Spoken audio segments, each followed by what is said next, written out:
एक छोटे से कस्बे में, जहां हर गली में रिश्तों की कहानियां सांस लेती थीं, वहीं एक घर ऐसा भी था जहां बहू के अत्याचारों ने हर दीवार को सिसकने पर मजबूर कर दिया था। ये कहानी है राधा की, जो एक साधारण सीधी सादी महिला थी। उसने अपने बेटे रोहित की शादी बड़ी धूमधाम से सिमी से करवाई थी, जो पढ़ी लिखी, आत्मनिर्भर और आत्मविश्वास से भरी लड़की थी। शादी के शुरुआती दिनों में सब कुछ सामान्य लग रहा था, लेकिन धीरे धीरे सिमी के स्वभाव में बदलाव आने लगा। वह छोटी छोटी बातों पर राधा को ताने मारने लगी, हर काम में कमियां निकालने लगी और यहाँ तक कि उसे घर के किसी भी निर्णय से बाहर कर दिया।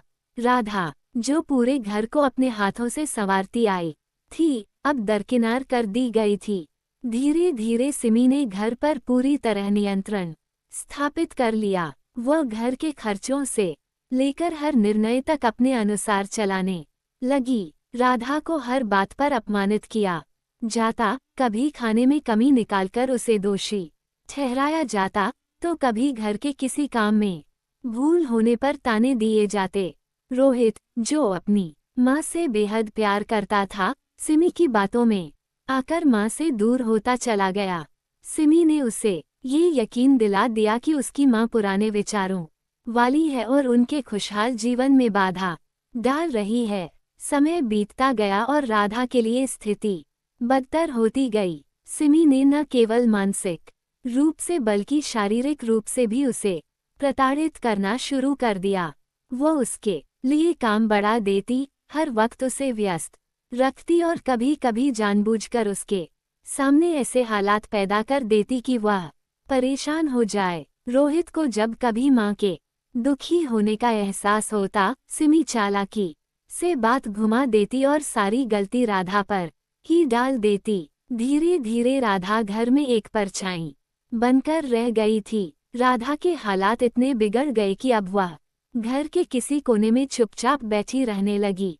उसकी मुस्कान गायब हो चुकी थी, आंखों में आंसू ठहर चुके थे और शरीर थकान से चूर रहने लगा। लेकिन सिमी को इससे कोई फर्क नहीं पड़ता था। वह दिन ब दिन और क्रूर होती जा रही थी। उसने घर के सारे कामों का बोझ राधा पर डाल दिया, खुद सिर्फ आदेश देने लगी और हर छोटी बड़ी गलती पर उसे अपमानित करती।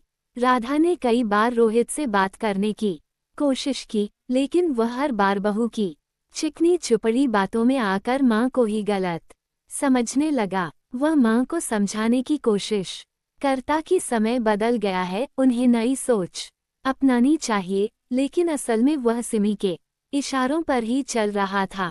सिमी ने चालाकी से राधा के खिलाफ ऐसा जाल बिछाया था कि वह चाहकर भी उससे बाहर नहीं निकल पा रही थी। हालात तब और बिगड़े जब सिमी ने राधा के कमरे पर कब्जा कर लिया और उसे छोटे से स्टोर रूम में रहने के लिए मजबूर कर दिया।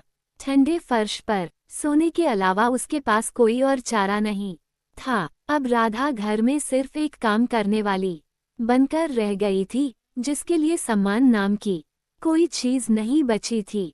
एक दिन जब राधा की तबीयत खराब हुई तो उसने सिमी से दवाई मांगी, लेकिन उसने अनसुना कर दिया। रोहित जब घर आया तो सिमी ने उसे यह कहकर मना लिया कि माँ सिर्फ ध्यान खींचने के लिए ऐसा कर रही है। रोहित ने भी माँ की परेशानी को नजरअंदाज कर दिया और अपने कमरे में चला गया।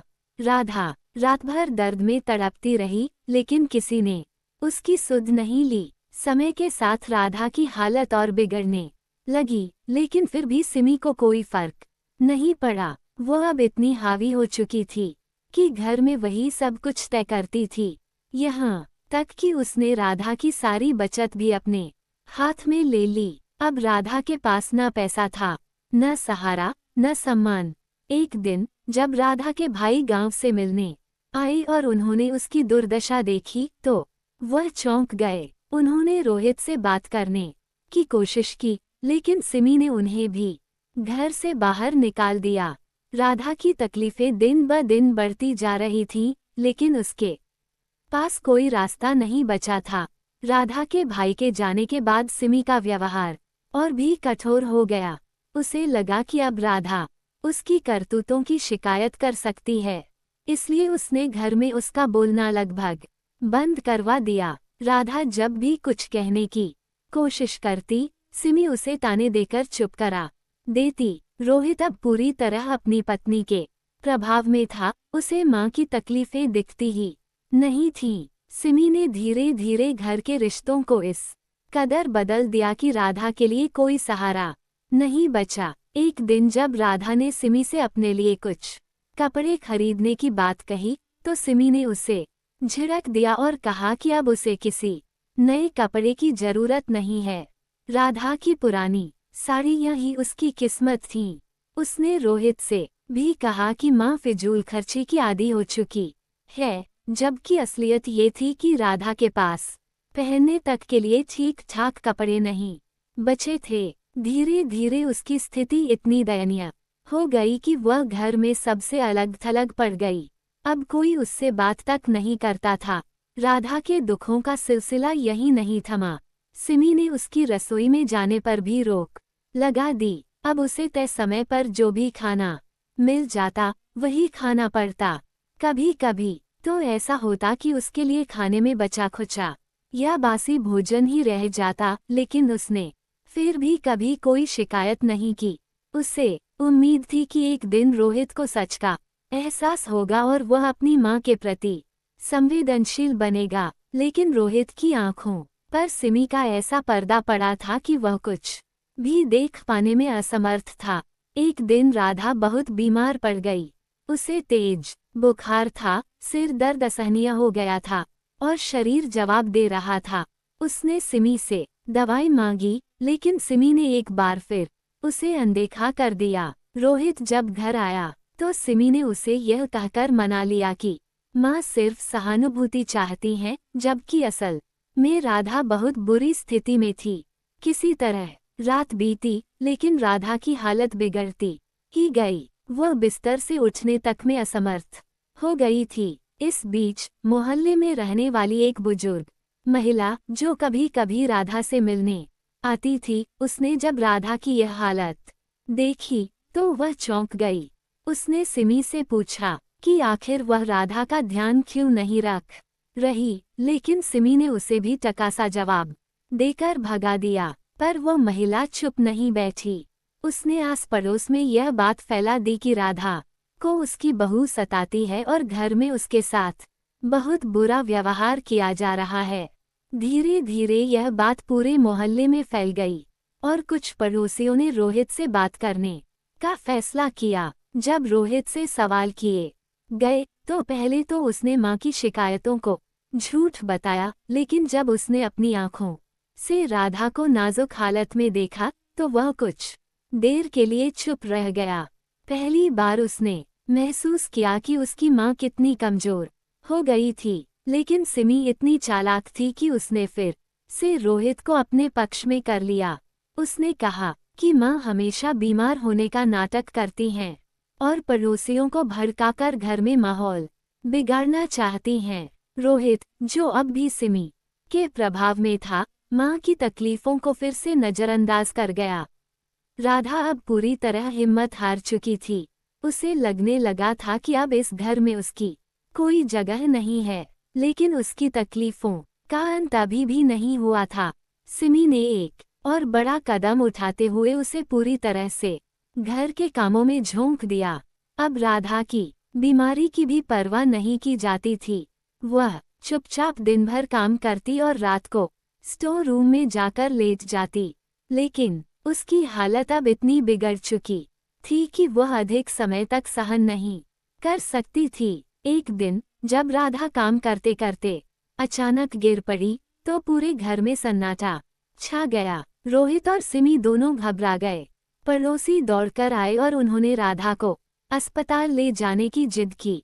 सिमी पहले तो हिचकिचाई, लेकिन जब लोगों का दबाव बढ़ा तो उसे मानना पड़ा। राधा को अस्पताल ले जाया गया, जहां डॉक्टरों ने बताया कि वह बहुत कमजोर हो गई है और अगर उसका ठीक से इलाज नहीं किया गया तो स्थिति और बिगड़ सकती है। रोहित को अब सच का थोड़ा थोड़ा एहसास होने लगा था, लेकिन सिमी अभी भी अपनी बातों से उसे भ्रमित करने की कोशिश कर रही थी। क्या राधा को अब न्याय मिलेगा? क्या रोहित अपनी माँ की तकलीफों को समझ पाएगा, या फिर सिमी अपनी चालाकी से सब कुछ अपने नियंत्रण में रखेगी? अस्पताल में भर्ती होने के बाद राधा की हालत गंभीर बनी रही। डॉक्टरों ने कहा कि उसे पर्याप्त आराम और पोषण की जरूरत है, नहीं तो उसकी स्थिति और बिगड़ सकती है।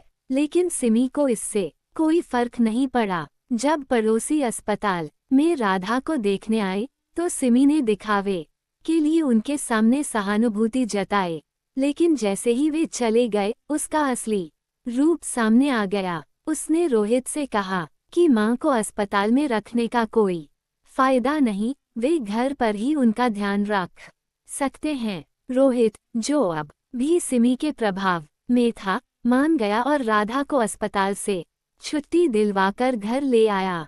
घर आते ही सिमी ने फिर से अपने अत्याचार शुरू कर दिए। उसने राधा को स्टोर रूम में डाल दिया और कहा कि अब उन्हें कोई नाटक नहीं चाहिए। राधा, जो अभी पूरी तरह स्वस्थ भी नहीं हुई थी, एक बार फिर अकेली रह गई।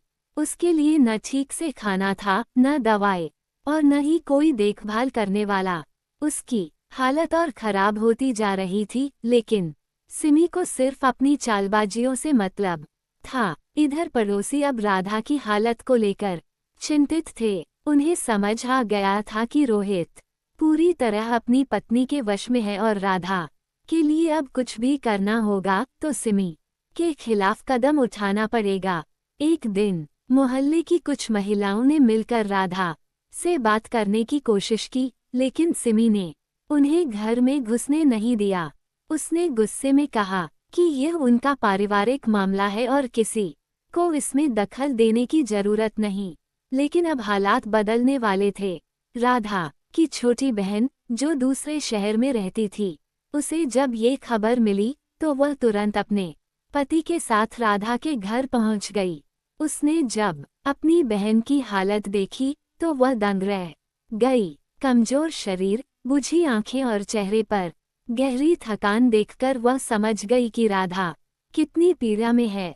उसने रोहित से जवाब मांगा, लेकिन रोहित चुप रहा। राधा की बहन ने अब सीधे सिमी से सवाल किए। पहले तो सिमी ने बात घुमाने की कोशिश की, लेकिन जब बहन ने कड़ा रुख अपनाया तो वह झुंझला गई। उसने कहा कि यह उनका घरेलू मामला है और किसी को इसमें दखल देने की जरूरत नहीं। लेकिन अब देर हो चुकी थी। राधा की बहन ने साफ कह दिया कि अगर उनकी बहन के साथ ऐसा व्यवहार जारी रहा तो वह कानूनी कदम उठाएगी। ये सुनकर सिमी पहली बार घबरा गई। उसे लगा कि अब मामला हाथ से निकल सकता है। रोहित भी असमंजस में पड़ गया। एक तरफ उसकी पत्नी थी जिसने उसे मां के खिलाफ कर दिया था, और दूसरी तरफ उसकी मां, जिसकी हालत अब सबके सामने थी। राधा की बहन ने जब घर वालों पर दबाव बनाया तो रोहित को पहली बार एहसास हुआ कि उसने अपनी मां के साथ कितना गलत किया है। उसे याद आया कि कैसे उसकी मां ने उसे पाला था, उसके लिए कितनी कुर्बानियां दी थीं, और अब वो उसी मां को अकेला छोड़ चुका था। उसने सिमी की तरफ देखा, लेकिन अब उसकी आंखों में सवाल थे। सिमी को लगा कि अब उसकी पोल खुलने वाली है। उसने रोहित को समझाने की बहुत कोशिश की, लेकिन इस बार वह नहीं माना। उसने मां से माफी मांगी और उनसे कहा कि अब वो उनके साथ पहले जैसा व्यवहार करेगा। लेकिन क्या यह इतना आसान था? क्या सिमी इतनी जल्दी हार मान जाएगी, या फिर वह कोई और चाल चलेगी? राधा की तकलीफें क्या अब खत्म होंगी, या सिमी फिर से अपनी चालों से सब कुछ अपने पक्ष में कर लेगी? सिमी ने महसूस किया कि अब उसके लिए हालात बिगड़ सकते हैं। रोहित के मन में पहली बार मां के लिए सहानुभूति जागी थी, और अगर यह आगे बढ़ा तो उसकी पूरी योजना विफल हो सकती थी। वो किसी भी हाल में अपनी पकड़ ढीली नहीं होने देना चाहती थी। उसने रोहित को फिर से बहकाने की कोशिश की, लेकिन इस बार रोहित का मन डगमगा रहा था। राधा की बहन ने जब देखा कि रोहित थोड़ा झुक रहा है तो उसने उसे याद दिलाया कि एक मां अपने बच्चे के लिए कितनी तकलीफें सहती है। उसने बताया कि कैसे राधा ने अकेले संघर्ष करके उसे पढ़ाया लिखाया और उसके हर सपने को पूरा किया, लेकिन बदले में उसे क्या मिला? अपमान, तिरस्कार और यातनाएं। रोहित के मन में एक तूफान उठने लगा। उसने माँ की हालत को पहले नजरअंदाज किया था, लेकिन अब जब सच्चाई सामने थी तो वह खुद को गलत महसूस करने लगा। सिमी यह सब देखकर अंदर ही अंदर गुस्से से उबल रही थी। उसने तुरंत एक नई चाल चली। उसने रोहित के सामने आंसू बहाने शुरू कर दिए और कहा, अगर तुम्हें लगता है कि मैंने कुछ गलत किया है तो मैं इस घर से चली जाती हूँ। मैं नहीं चाहती कि मेरी वजह से तुम्हारा परिवार बर्बाद हो। यह सुनकर रोहित फिर से दुविधा में पड़ गया। राधा की बहन ने तुरंत सिमी की यह चाल समझ ली। उसने रोहित से कहा, अगर ये तुम्हें छोड़कर जाने की धमकी दे रही है तो सोचो, माँ ने कभी तुम्हें छोड़ने की धमकी दी थी? माँ ने हमेशा तुम्हारा साथ दिया, लेकिन तुमने क्या किया? ये सुनते ही रोहित की आंखों में शर्म के आंसू आ गए। उसने माँ के सामने सिर झुका दिया और पहली बार खुद को दोषी महसूस किया। सिमी को लगा कि अब रोहित उसके जाल से बाहर निकल रहा है। उसने तुरंत अपनी रणनीति बदली और रोहित से कहा कि वह अपनी गलती मानने के लिए तैयार है और आगे से माँ के साथ अच्छा व्यवहार करेगी। लेकिन इस बार राधा की बहन ने उसे रोक दिया। उसने कहा, बहुत हो गया, अब माँ इस घर में नहीं रहेंगी। मैं इन्हें अपने साथ ले जा रही हूँ। ये सुनकर सिमी हड़बड़ा गई। उसने सोचा कि अगर राधा घर छोड़कर चली गई तो उसकी पकड़ भी खत्म हो जाएगी। उसने रोहित को समझाने की कोशिश की, लेकिन इस बार रोहित की आंखों पर से पर्दा हट चुका था। उसने माँ का हाथ थामा और कहा, माँ, मैं जानता हूँ कि मैंने तुम्हारे साथ बहुत बुरा किया है, लेकिन प्लीज मुझे एक मौका दो। मैं अब तुम्हारे साथ रहूंगा और तुम्हारी देखभाल करूंगा। राधा ने अपने बेटे की आंखों में सच्चाई देखी। उसे लगा कि शायद देर से ही सही, लेकिन उसके बेटे को अपनी गलती का एहसास हो गया है। उसने धीरे से अपना सिर हिलाया और रोहित के सिर पर हाथ रखा। लेकिन क्या सिमी इतनी आसानी से हार मानेगी? क्या वह कोई और चाल चलेगी, या फिर अब राधा को उसका हक मिलेगा? सिमी अंदर ही अंदर खौल रही थी। उसे समझ आ गया था कि अब रोहित उसकी बातों में आने वाला नहीं है, लेकिन वह इतनी आसानी से हार मानने वालों में से नहीं थी। उसने मन ही मन एक और चाल सोची और अचानक राधा के पैरों में गिरकर रोने लगी। माँ, मुझे माफ कर दो। मुझसे बहुत बड़ी गलती हो गई। मैं आपके साथ जो कर रही थी वह गलत था, लेकिन अब मैं बदल जाऊंगी। प्लीज मुझे एक मौका दो। रोहित, जो पहले ही अपराधबोध से भरा हुआ था, सिमी की यह हालत देखकर फिर से कमजोर पड़ने लगा। उसने माँ की तरफ देखा और कहा, माँ, अगर सिमी अपनी गलती मान रही है तो क्या हम इसे एक और मौका नहीं दे सकते? राधा की बहन ने तुरंत रोहित को टोकते हुए कहा, अब भी तुम्हें इस लड़की की सच्चाई समझ नहीं आ रही। ये सिर्फ दिखावा कर रही है ताकि माँ को वापस अपने जाल में फंसा सके। राधा, जो अब तक चुपचाप सब देख रही थी, उसने गहरी सांस ली और कहा, सिमी, अगर तुम्हें सच में अपनी गलती का एहसास हो गया है तो ये बात आने वाले दिनों में साफ हो जाएगी। लेकिन अगर तुम फिर से अपने पुराने रूप में आओगी तो मैं इस बार चुप नहीं बैठूंगी। सिमी के चेहरे पर हल्का तनाव दिखा, लेकिन उसने खुद को शांत रखते हुए सिर झुका लिया। कुछ दिनों तक घर में माहौल थोड़ा सामान्य रहा। सिमी दिखावे के लिए राधा के साथ अच्छा व्यवहार करने लगी। वो खाना बनाकर राधा को खुद परोसने लगी, उनकी सेहत का ख्याल रखने का नाटक करने लगी और सबके सामने यह जताने लगी कि अब वो पूरी तरह बदल चुकी है। लेकिन राधा की बहन को इस पर भरोसा नहीं था। उसने राधा से कहा, दीदी, ये लड़की इतनी आसानी से नहीं बदलेगी। ये बस सही मौके का इंतजार कर रही है। राधा ने बहन को आश्वस्त किया कि अब वह पहले जैसी कमजोर नहीं है। उसने ठान लिया था कि अगर अब सिमी ने कोई चाल चली तो वह खुद को फिर से सताने नहीं देगी। कुछ दिन बीत गए। एक दिन अचानक सिमी ने रोहित से कहा, मैं चाहती हूँ कि हम गोवा घूमने जाएं। इतने दिनों से घर में सिर्फ तनाव ही तनाव रहा है। अगर हम माँ को भी अपने साथ ले जाएं तो उनके लिए भी अच्छा रहेगा। उद्धरण चिन्ह। रोहित, जो अब सिमी पर फिर से भरोसा करने लगा था, उसे यह सुझाव अच्छा लगा। उसने माँ से कहा, माँ, हम गोवा जा रहे हैं, आप भी हमारे साथ चलिए। वहाँ आपका भी मन बदल जाएगा। राधा को सिमी की यह चाल समझ में नहीं आई, लेकिन उसने ज्यादा विरोध नहीं किया। वह सोच रही थी कि शायद सच में सब कुछ ठीक होने लगा है। जब वे गोवा पहुंचे तो वहां का नज़ारा बहुत खूबसूरत था। समुद्र की लहरें, ठंडी हवा और खुला आसमान देखकर राधा को कुछ देर के लिए अपनी तकलीफें भूलने का एहसास हुआ। लेकिन सिमी का असली प्लान अभी बाकी था। एक दिन जब वे बीच पर घूम रहे थे तो सिमी ने रोहित से कहा कि वह कुछ सामान लेने जा रही है और राधा को थोड़ी देर के लिए अकेला छोड़ दिया। वह जानबूझकर राधा को वहां छोड़कर चली गई और कुछ घंटों तक वापस नहीं आई। राधा, जो उस नए माहौल में खुद को असहज महसूस कर रही थी, धीरे धीरे परेशान होने लगी।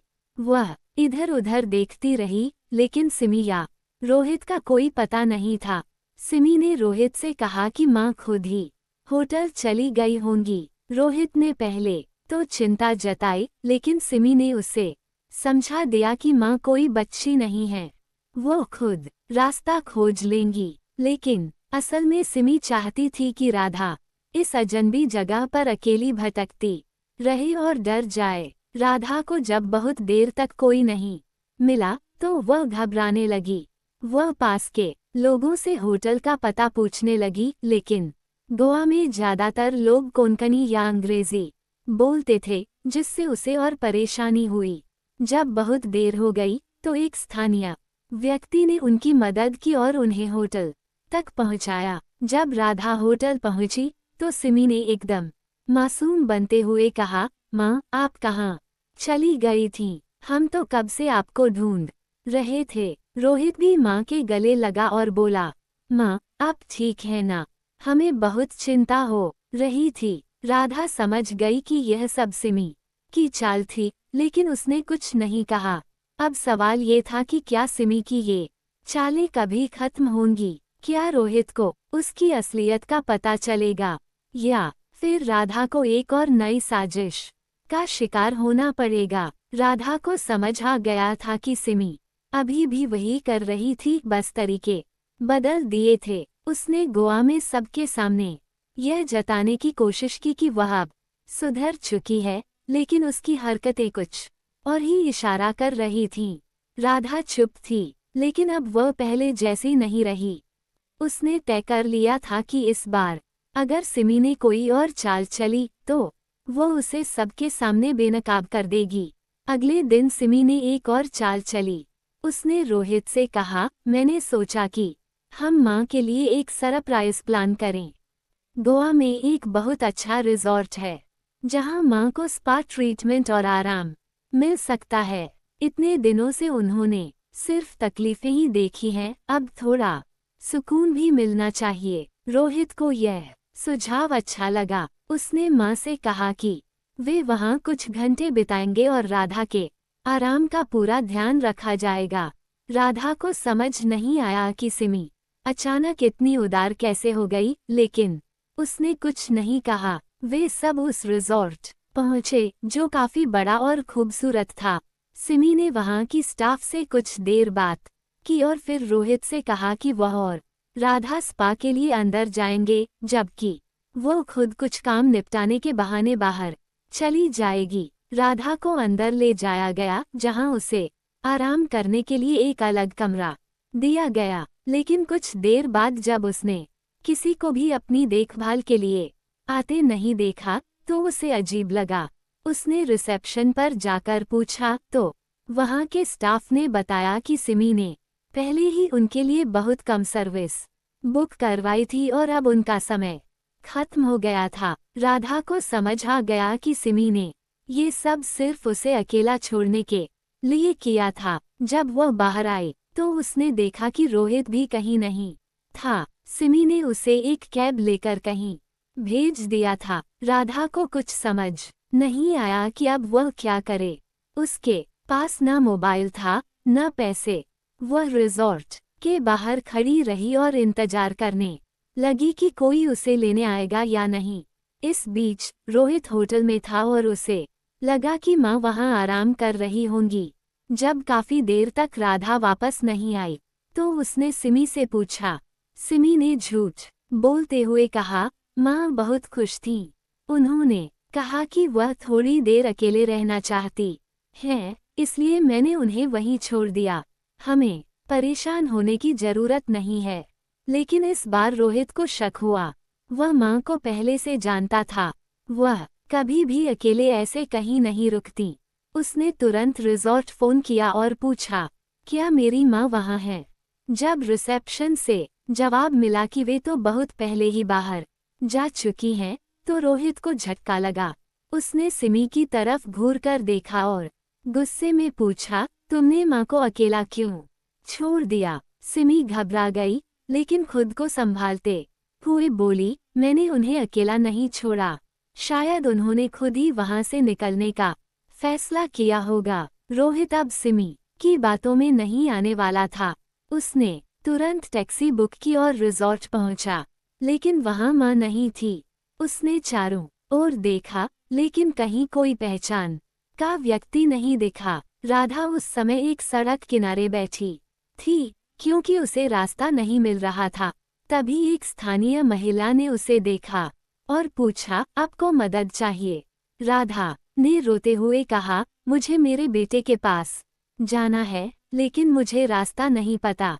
उस महिला ने इंसानियत दिखाते हुए एक टैक्सी बुलवाई और राधा को होटल तक पहुंचाने में मदद की। जब रोहित होटल वापस आया तो उसने देखा कि माँ वहां पहुंच चुकी थी। वह दौड़कर उनके पास गया और बोला, माँ आप ठीक हैं?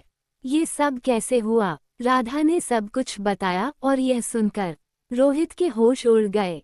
उसे अब पूरा यकीन हो गया था कि सिमी ने जानबूझकर यह सब किया था। अब सवाल ये था कि क्या रोहित सिमी के खिलाफ कोई बड़ा कदम उठाएगा?